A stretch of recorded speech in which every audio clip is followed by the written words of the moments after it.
무형교회에서 유형교회로 오늘의 묵상입니다. 오늘은 신명기 7장 12절에서 16절까지 말씀을 묵상하겠습니다. 성경 말씀을 듣겠습니다. 너희가 이 모든 법도를 듣고 지켜 행하면 내 하나님 여호와께서 내 조상들에게 맹세하신 언약을 지켜 내게 인애를 베푸실 것이라.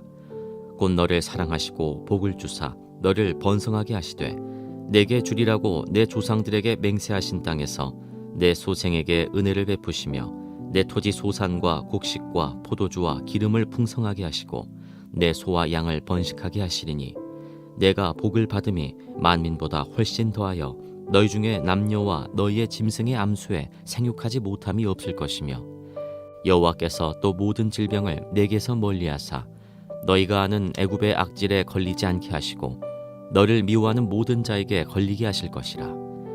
내 하나님 여호와께서 내게 넘겨주신 모든 민족을 내 눈이 긍휼히 여기지 말고 진멸하며 그들의 신을 섬기지 말라.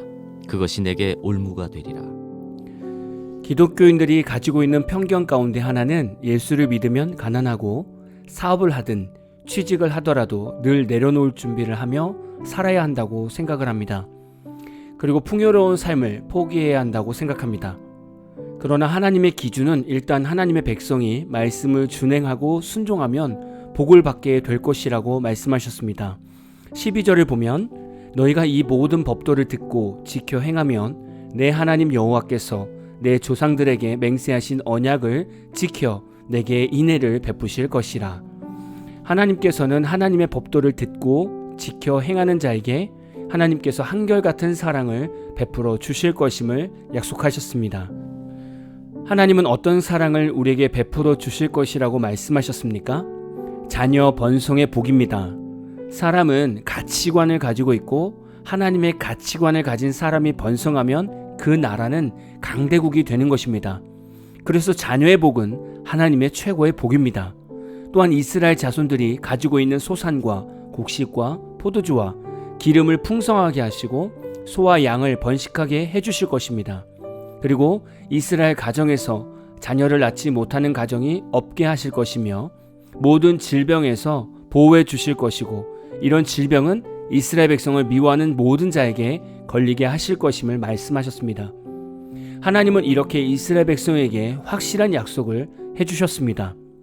여러분이 보실 때 앞에서 약속하신 복을 받는다고 생각해 보십시오.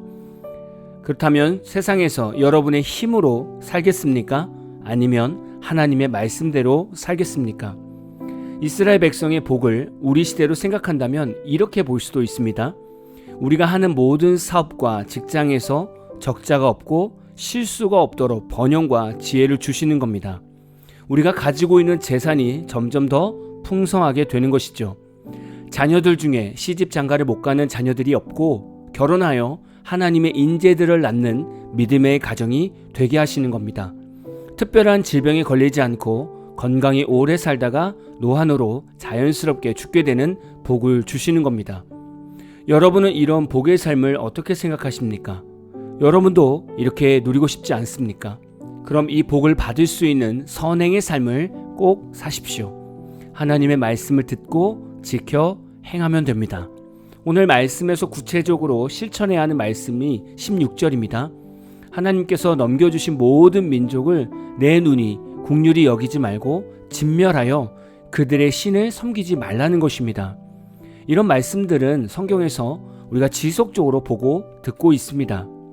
우리가 예수님을 믿으면서 복을 누리고 사업의 번창과 직장에서 인정받는 인생을 살 수 있는 방법은 우리가 자녀들이 믿음의 배우자를 만나고 하나님의 인재들을 낳고 안정적인 가정을 꾸릴 수 있는 방법은 다른 것이 아닙니다. 하나님께서 우리 각자에게 주신 환경 중에서 다른 사람들에 의해 세상적으로 타락하는 문화가 들어온다든지 하나님보다 더 사랑하는 우상의 삶들이 생긴다면 그것을 과감하게 결단하고 끊어내야 합니다. 그리고 그것을 아까워하거나 불쌍히 여겨서는 안 됩니다. 아까워하고 불쌍히 여기면 하나님 앞에서 온전히 회개할 수 없습니다. 예를 들면 여러분에게 자꾸 술을 먹게 하고 술로 인해 방탕의 길로 인도하는 친한 친구가 있습니다. 이런 친구가 있다면 그 친구와의 술자리를 끊어내야 합니다. 술 친구가 같이 술을 먹지 않으면 그동안의 우정을 버리겠다고 말해도 그 관계를 아쉬워하지 말고 과감하게 끊어야 합니다.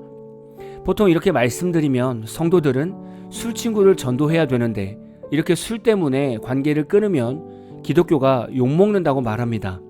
그러나 사실 기독교가 욕먹는 것은 성도들이 교회 다닌다고 말하면서 세상 사람처럼 술을 먹고 방탕하는 삶을 살고 있는 것이 더 기독교를 욕먹이는 것입니다. 일단 술 친구와 술 먹는 자리를 끊고 여러분의 삶부터 먼저 추스리고 회복하여 하나님의 사람이 되는 것입니다. 훗날 술 친구가 여러분을 보았을 때 거룩한 삶이 얼마나 행복하고 기쁜 삶인지 보게 될 것이고 그때 그 친구를 진심으로 전도할 수 있는 기회도 오게 될 것입니다.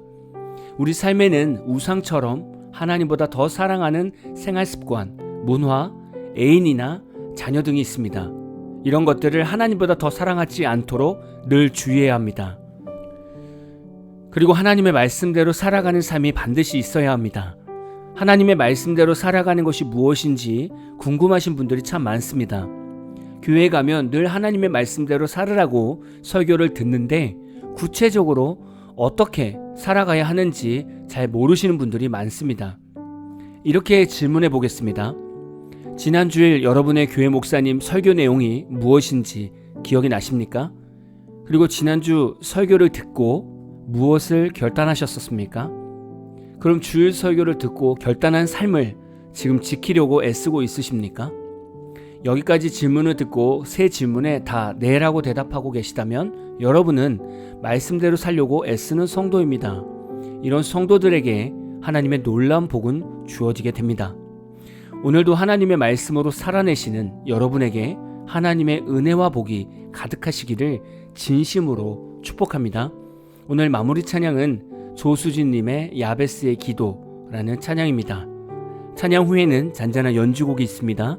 말씀을 생각하면서 기도하는 시간을 가져보십시오.